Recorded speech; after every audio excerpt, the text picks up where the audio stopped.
Good morning, everybody. Hope everyone's doing well.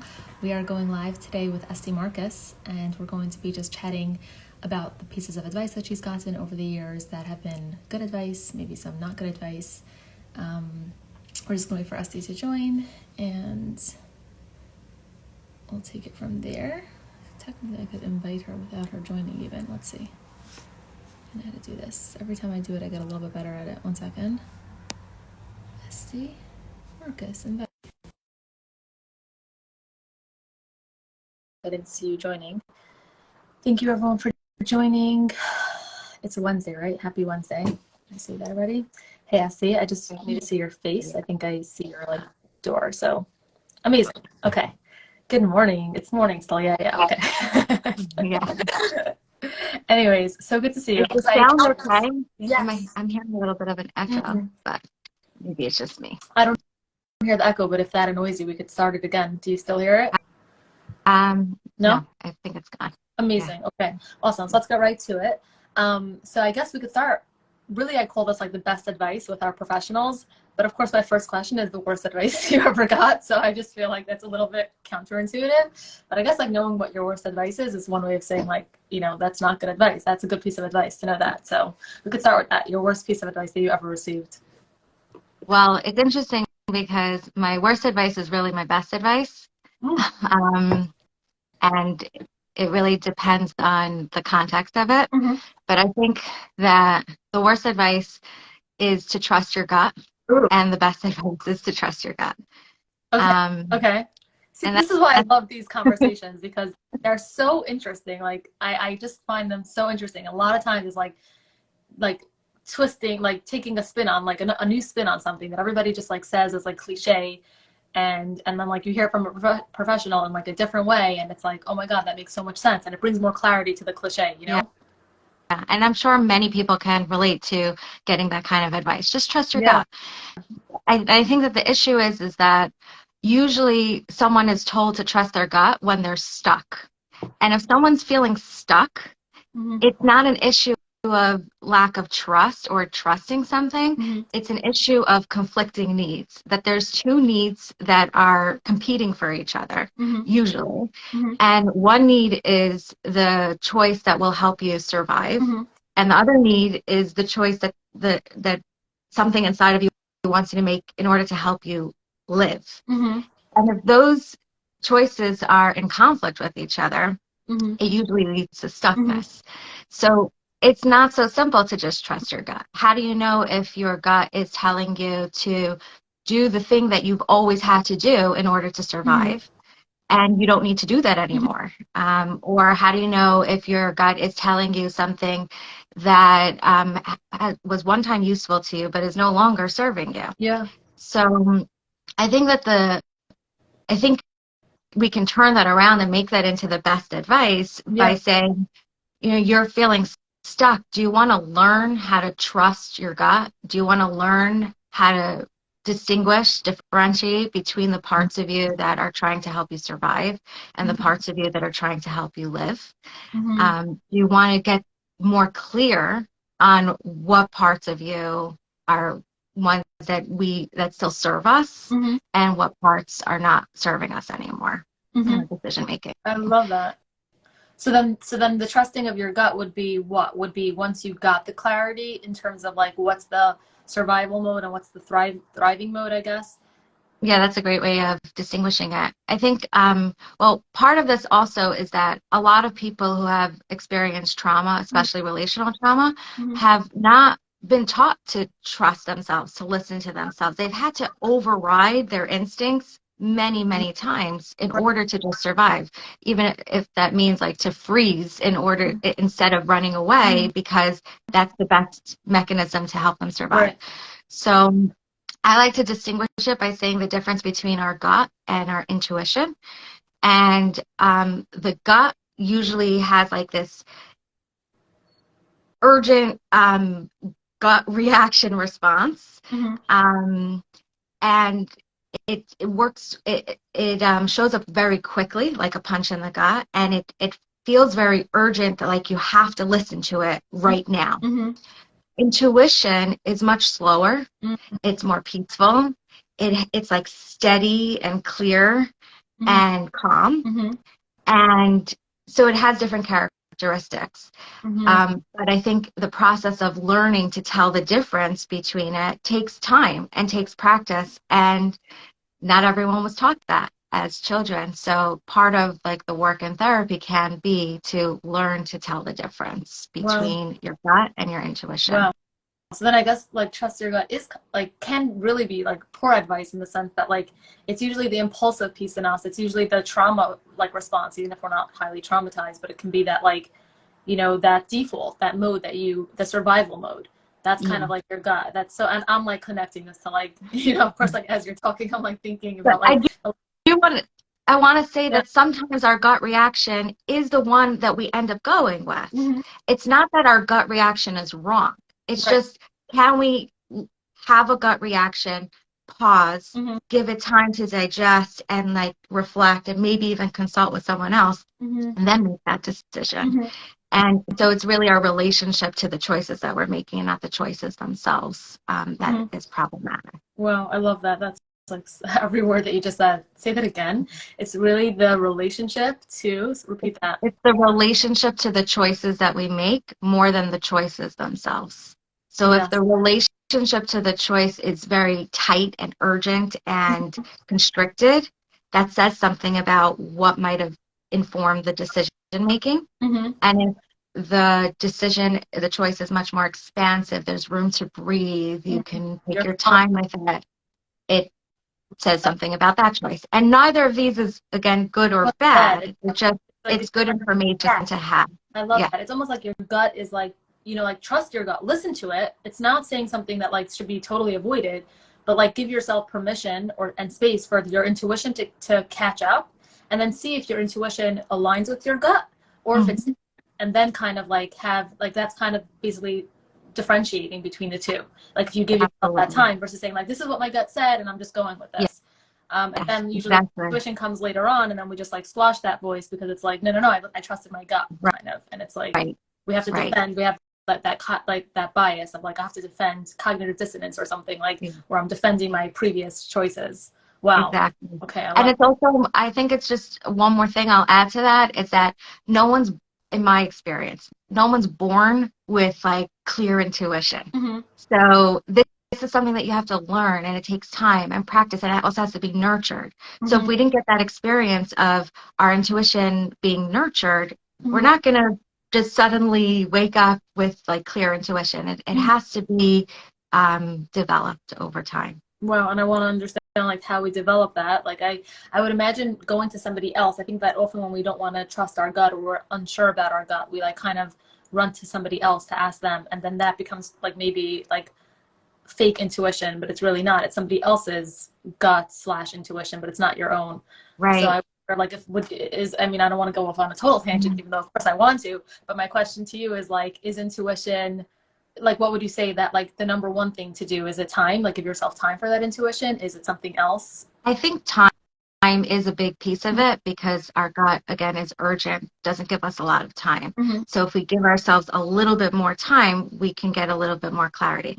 But sometimes the more time we have, the more stuck we get if we don't include more information into the vacuum of stuckness. Mm-hmm. So I think that therapy, of course, is a very good place to develop intuition, and the piece in that is, I guess, I have this pet peeve when people describe therapy as advice Mm-hmm. giving, and do I give advice sometimes? Sure, and I would say it's more guidance. I'm guiding someone to be able to access their intuition so that they could listen to themselves. Mm-hmm. So if you're in a therapeutic relationship where someone's just telling you what to do, Mm-hmm. that's not necessarily helping you develop your own intuition Sure. and to listen to yourself. Correct. Correct. No, I totally heard that. And yeah, I like that you're like, it's not black and white though. Like there are there is advice that you can give that leads somebody to develop skills that they can then learn to trust their intuition. But people Exactly. often come to therapy a lot of times in like a very short term way. They're like, I just want help with this and like tell me what to do. And they're used to that like authoritarian mindset of like, tell me what to do and I'll do it, or, or I won't, but like, at Right. least like I'll get someone else's advice that's objective. And that's kind of like avoiding the whole piece of developing yourself, your intuition. So I really like that Mhm. differentiation. I love that. I love that spin. Like I always like hearing like the other side to something. Like I like a good argument. Like in another lifetime I would be a lawyer, but not in this one. But I appreciate the twisted, like, like just way of looking at something. Not that it's Well, twisted, to but you go, tell you the truth, another lifetime I was going to be a oh lawyer wow. too, but I'm not. Yeah, that's why we're having this amazing conversation. And that's why you brought up this piece of advice. So I guess we already knocked off your worst advice, your best advice. Mhm. Correct? Love it. Yeah. Hardest lesson that you learned. So my hardest lesson is related to this, and I'm still learning it because we're always in a process Yeah. of learning. Um, and that's we often develop parentified parts as children to help us cope or help us do the things that the adults around us were not able to do for us. Mm-hmm. And those are really important parts that help us survive and take care of us when in the absence of someone else taking care of Mm-hmm. us. And these parts are very mature and they're very precocious. They're developed beyond their years. Mm-hmm. And so many of us, including me, end up reaching adulthood listening to the advice of this parentified child that has guided us in many situations in our childhood. Mm-hmm. But the hardest lesson that I've learned, and again that I'm still learning, is to distinguish the difference between a parentified child part and my adult self. As an adult, I do not want to be taking advice about life decisions Mm-hmm. from a child. As mature and as parentified and as capable as these child parts ended up being for me, they're still children, and their scope, their perspective is much more Mm-hmm. limited, and they're also not fully developed. Their brain is not fully developed, Yeah. so the capacity for nuance is not going to be there as developed. So No. learning to tell the difference again between what's my adult impulse and what's a pseudo adult Yeah. impulse. It's still a child dressed up like an adult, and it's very complex because a lot of people have such developed parentified child parts Yeah. that they fool everyone, including the That therapist, including, themselves. I'm sure. themselves, Exactly. especially themselves. Yeah. And they feel like, no, this is the right decision for me. Mm-hmm. But again, it's like taking a closer look and seeing if it's coming from the gut or it's coming from Mm-hmm. intuition. If it's the parentified child part, there's usually, again, a sense of urgency, like you must make this decision. Mm-hmm. And if it's coming from a more intuitive, adult, clear Mm-hmm. place, there's less constriction. There's more expansiveness and nuance in the decision making. Mm-hmm. And there's more possibility for other people to join in and give insight, and you could consult with them and so Mm-hmm. on. I love it. Someone asked if that is such an interesting point, which of course I agree with, and if you could give an example. Do you feel like we have a minute for that, or do you have a Um, hard 11:15? Because I want to get to um, we oh, could that, I feel I have a few minutes, yeah. but we'll have to stop after that. I'll try to give one example between the parentified part and the adult. Um, I guess this is not such a practical example because it's based on like an analogy, but it's like, let's say you see a baby driving a car, and the parentified part will see a baby driving a car and say, oh my gosh, there's a baby driving the car. I better teach the baby how to drive the car and make sure that the baby really understands that red means stop, yellow means slow, and green means go. Mm-hmm. That's what a parentified child does. An Mm-hmm. adult says, oh my gosh, there's a baby driving the car. I better take the baby out of the car and protect the baby. Mm-hmm. So that's like, Yeah. an analogy to describe the difference. Yeah. The parentified child works with the circumstances that it's given Yeah. and then tries to make do with it. Right. The adult works with the circumstances that are given and then looks beyond it and looks at the full picture and the whole scope and says, oh, wait, this doesn't make sense actually in the big picture. So Right. I need to protect this Right. baby and I need to take this baby out of the car. Wow, love it. That was a brilliant example, and like I know that it's an analogy, but it totally, and I think the questioner said that clarified it as well. Yeah, that's beautiful. Yes, I think the parentified child is like almost like the one that's looking for the band-aid fixes, the quick fixes, because like that's like give me whatever's available, I'll use it to like patch things up, because that's what the child had to do as the parentified child. Yeah. The adult sees the possibility, has the capacity to sit with the discomfort, you know, like for like an adult that didn't know how to access the child would like, you know, figure that piece out, but wouldn't necessarily just like, you know, teach the baby. Oh, Exactly. yeah, Love that. exactly. Love that. Okay, last question. The number one habit or practice that you would encourage people to implement, or something that maybe you're doing and that you stick to, you know, no matter what, whatever that means, 90% of the time. Obviously, life happens, but like, what's your go-to? So I have many habits. So I guess the habit of creating habits is one that I recommend a lot. Um, but one that works for Yeah. me is that No, sorry, what'd you say? I definitely have that habit too. I'm like forever creating new habits. I'm like attaching them to current habits. I'm like, like, why didn't that one stick? What's wrong? You know?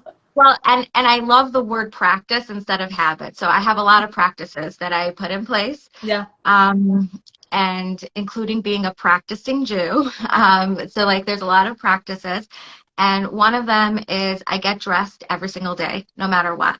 Even if I'm having a lazy Sunday where I'm not planning on doing anything, I get dressed and hang out on my couch. I'm just out of my bed and dressed every single day. Love it. And I'm fully dressed, even if I'm on Zoom. Um, so that's one thing that's really important to me, and I think it's good practice. Yeah. Another thing is I'm committed to yoga and being active at least once a day. Like throughout the week, I try to do some sort of activity. Mm-hmm. And then, I mean, I personally pray throughout the day. Like I think prayer is about like partnering with a higher power and creating the life that you want. So I talk to my higher power throughout the day. But I think it's also, for me, it's important that I have some form of formal prayer at least once a day, even if it's short, even if it's small, but some sort of formal prayer really works I for me. love that. I really like that. Especially, I mean, I like all of them and I can identify with all of them. The getting dressed, I don't know what you consider dressed. Like, I'm curious about You that. know, everyone should decide for themselves what works for them. Exactly. But I think for sure, the days that you get dressed and you're together are like different days than the days that you're just like half in pajamas and half dressed. And I think that that's like, yeah, you're a totally different person when you're dressed. I would like for sure. I like that. It's like it's the type of thing that people don't realize. Some people just do it naturally, and some people don't. But don't realize the difference that it does make, you know? So I love that you identified it, that it's something you do and like it makes such a difference, you know? Because I think people don't realize that it makes a difference, whether they do it or don't realize the impact. Yes, and that it doesn't have to mean that you're active. You could still rest and relax and enjoy. I mean, that's how I do it. I still relax, Sure. but it's important for me to get dressed, Love fully dressed. that. Love that. Esti, this has been like beyond like my wildest expectations. This has been so informative. I can go on for hours. We definitely have to do like another. I'm sure people are We going to should ask do us this again. live, because the every word was like, I want to catch that. Like, let me make sure to catch that. I didn't take notes. I just took it in. And definitely we have to do something more on these topics, because it sounds like you're really like a trauma expert, and like the way that you like conceptualize is very different and unique. And I definitely want to bring more of that to our community. So this has been amazing. Thank you so much for doing it. Thank you for having me. And of course, alrighty. Have a good rest of the day, everybody, and Esti as well. And we'll be in touch. Take care. Take care. Bye. Bye.